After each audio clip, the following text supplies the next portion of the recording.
This one came to us from Catherine. If I start taking a fiber supplement like your Clear Fiber Essentials, will it interfere with the work of my statin, Lipitor? So I did take a different maybe spin on this question, and we can unpack it a little more. But she would be maybe a good example of somebody who could stand to benefit from fiber via supplementation. We do know that adding a fiber supplement or simply adding fiber in the diet, even if you're on a statin, can further reduce your LDL cholesterol, Nice. which is a good thing. So I would encourage her not to worry about the interaction, but that there's actually a potential for benefit and additional cholesterol lowering. And again, we'll just pretend that she's somebody who just maybe is a little less apt to eat tons of the prebiotic containing foods that we talked about. So adding something like this, I wouldn't be surprised if she saw maybe a little bit of an added benefit to her cholesterol numbers. And you're not talking about a huge benefit, nothing like a statin itself would do, but some sort of lowering, assuming it's all stable. Yeah. It just kind of depends on the person.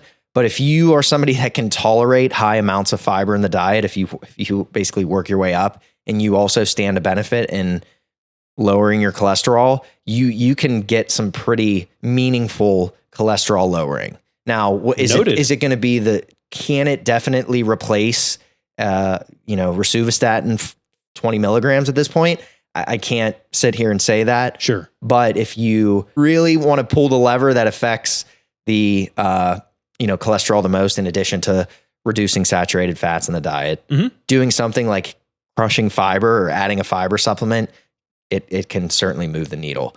And then, in addition to that, I will mention, if you are going to do that, or if you have done that, there can be a bit of a, tolerance building phase. Sure. So if you go from eating, if you have a diet that's largely processed foods, you're not eating a ton of prebiotic containing foods or minimally processed foods, you increase that. It's certainly possible that you end up with gas, bloating, those sorts of issues, which are not surprising. But if you give it time to sort of adapt, and maybe you find a kind of a middle ground there, it's just worth noting. Very cool. And again, the same can occur if you're adding tons of fiber to your diet.